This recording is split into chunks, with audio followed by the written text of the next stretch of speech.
존중받는 사람과 무시당하는 사람 사이에는 딱 하나의 차이가 있었습니다. 그것을 내가 발견한 건 59살이 되어서였습니다. 나는 병원 복도에서 그 차이를 처음 눈치챘습니다. 같은 말을 해도 어떤 사람은 존중받고 어떤 사람은 흘려들어지는 장면을 매일 보면서도 오래 이유를 몰랐습니다. 후배 간호사가 의사에게 같은 내용을 전달할 때 어떤 날은 고개를 끄덕이게 만들고 어떤 날은 무시당했습니다. 말의 내용은 똑같았습니다. 그런데 결과는 달랐습니다. 처음에는 그날의 분위기 탓이라고 생각했습니다. 그런데 그게 아니었다는 걸 뒤늦게 알게 되었습니다. 차이는 그 사람이 반응하는 방식에 있었습니다. 왜 나는 30년을 일했는데도 말 한마디가 그렇게 쉽게 무시당했을까요? 경력이 짧은 사람보다 더 자주 흘려들어진다는 느낌이 드는 날이 있었습니다. 나보다 조용한 사람이 오히려 더 무게 있게 받아들여지는 이유는 무엇일까요? 나는 분명히 더 열심히 설명했는데 그 사람 말이 더 잘 통했습니다. 그리고 무시를 당했을 때 맞서 싸우면 싸울수록 상황이 나빠졌던 이유는 무엇이었을까요? 지금 돌아보면 그때 내가 몰랐던 것이 분명히 있었습니다. 나는 강상철입니다. 수원 영통에 살고 있고 종합병원에서 간호사로 일한 지 30년이 넘었습니다. 59살인 지금도 현장을 뛰고 있습니다. 아침 6시 반이면 출근 준비를 시작합니다. 병원 복도는 이른 시간부터 빠르게 돌아가고 나는 그 속에서 30년을 보냈습니다. 오래 일했다는 것이 자랑이라고 생각한 적이 있었습니다. 그런데 나이가 쌓일수록 오히려 발언권이 줄어드는 느낌이 드는 날이 생겼습니다. 내 말을 끊는 젊은 의사가 생겨났고 회의 자리에서 내가 꺼낸 의견이 공기 속으로 사라지는 일이 반복되었습니다. 처음에는 기분 탓이라고 넘겼습니다. 그런데 기분 탓이 아니었습니다. 비슷한 일이 한 해 두 해 쌓이면서 나는 점점 더 먼저 말하는 것이 두려워졌습니다. 그 일이 시작된 건 3년 전이었습니다. 병동 회의에서 담당 의사가 내 보고를 듣다 말고 다른 쪽으로 고개를 돌렸습니다. 말이 반쯤 남아 있었는데 그대로 끊겼습니다. 나는 속으로 지금 내가 무시당한 건가 싶었습니다. 얼굴이 뜨거워지는 게 느껴졌고 그 자리에서 어떻게 해야 할지 몰랐습니다. 결국 나는 그 자리에서 다시 한번 말을 이었습니다. 내가 하려던 말을 다 맞춰야 한다는 생각이 들었습니다. 그냥 넘기면 진 것 같은 느낌이 들었기 때문입니다. 그런데 이상하게도 내가 말을 계속할수록 의사의 시선은 더 멀어졌습니다. 목소리를 높일수록 그 자리의 무게가 내 쪽에서 빠져나가는 느낌이었습니다. 회의가 끝나고 나는 화가 났습니다. 내가 뭘 잘못했는지 모르겠다고 속으로 되뇌었습니다. 그 분노는 며칠 동안 사라지지 않았습니다. 그 다음 회의에서도 비슷한 일이 있었습니다. 나는 이번에는 더 명확하게 말해야겠다고 마음먹었습니다. 준비도 더 해갔습니다. 그런데 결과는 달라지지 않았습니다. 오히려 나를 다루기 까다로운 사람으로 보는 시선이 생겼다는 걸 나중에 알았습니다. 맞서면 맞설수록 상황이 꼬였습니다. 나는 그것이 억울했습니다. 내가 옳다는 걸 알면서도 왜 인정받지 못하는지 이해할 수가 없었습니다.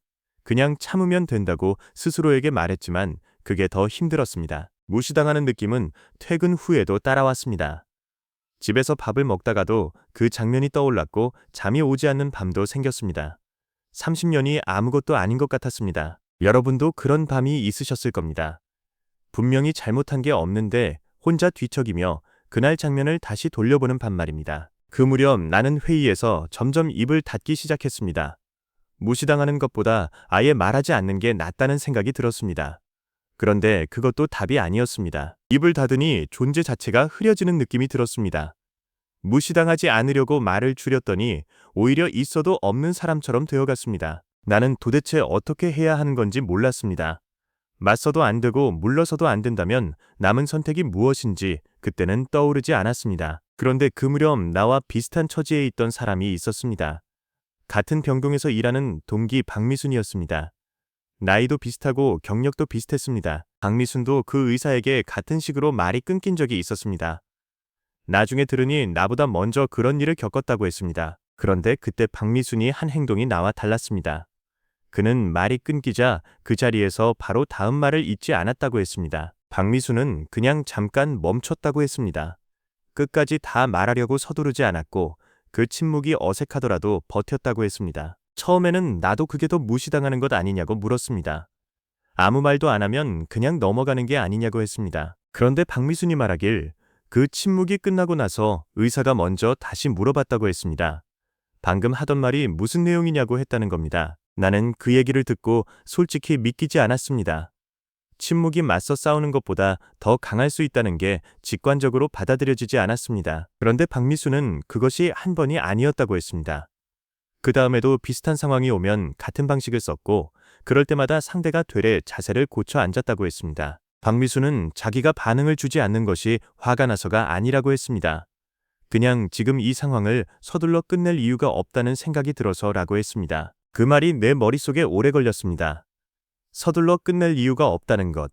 그것이 어떤 신호를 만드는지 그때 나는 아직 몰랐습니다. 지금 돌아보면 나는 그때 무언가를 계속 틀리게 하고 있었습니다.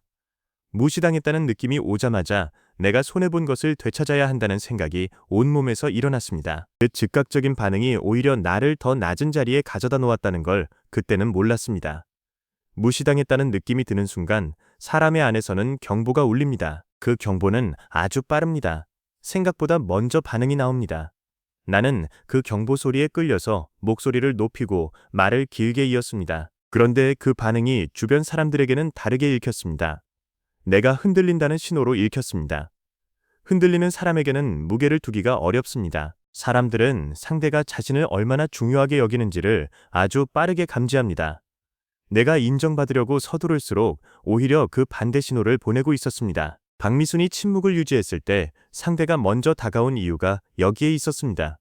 그가 서두르지 않는다는 것이 스스로를 낮게 여기지 않는다는 신호였습니다. 말을 많이 하는 것이 존재를 증명하는 게 아니었습니다.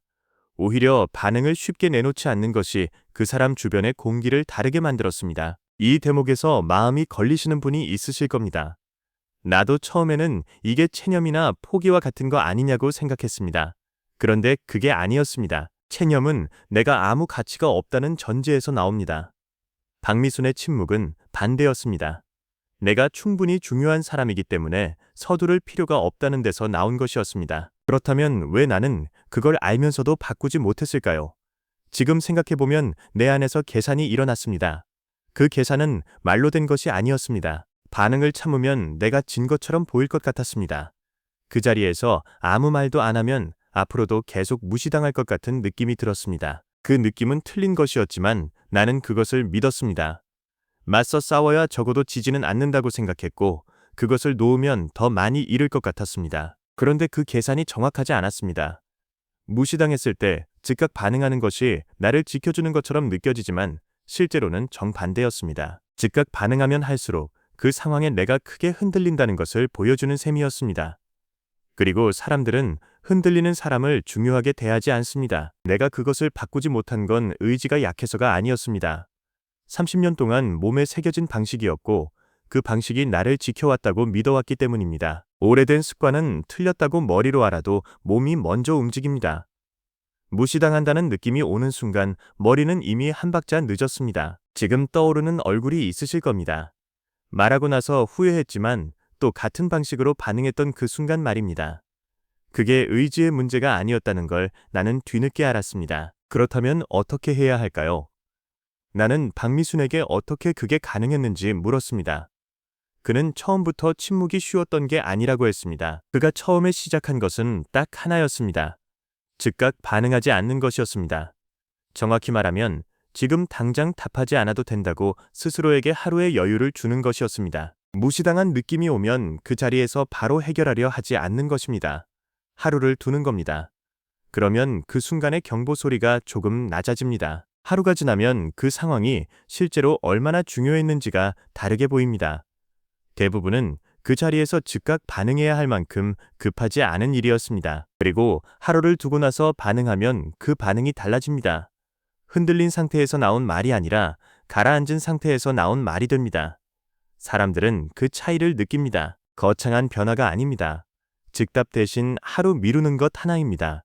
그것이 나를 지키는 방식이 쌓이는 시작이었습니다. 그래서 처음 질문으로 돌아가겠습니다. 왜 30년을 일했는데도 말이 무시당했을까요? 경력이 아니라 반응 방식이 상대에게 신호를 보내고 있었기 때문입니다. 왜 조용한 사람이 더 무게 있게 받아들여졌을까요? 서두르지 않는 것이 스스로를 충분히 중요하게 여긴다는 신호로 읽혔기 때문입니다. 그리고 맞서 싸울수록 상황이 나빠졌던 이유는 무엇이었을까요? 흔들린다는 것을 계속 보여주었기 때문입니다. 그것이 내가 뒤늦게 발견한 공통점이었습니다. 이 이야기와 맞닿는 연구가 있습니다.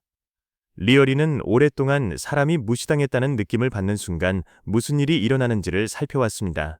무시당했다는 느낌이 오면 사람은 즉각적으로 자신의 가치를 의심하기 시작하고 그 의심이 행동을 흔든다는 것을 그가 밝혀냈습니다. 즉답 대신 하루 미루는 것. 오늘 딱 한 번만 해볼 수 있는 상황이 있으실 겁니다. 이 중 오늘 하나만 해본다면 무엇을 고르시겠어요? 댓글로 남겨주시면 함께 생각해 보겠습니다. 구독과 좋아요는 이런 이야기를 계속 찾아오는데 큰 힘이 됩니다.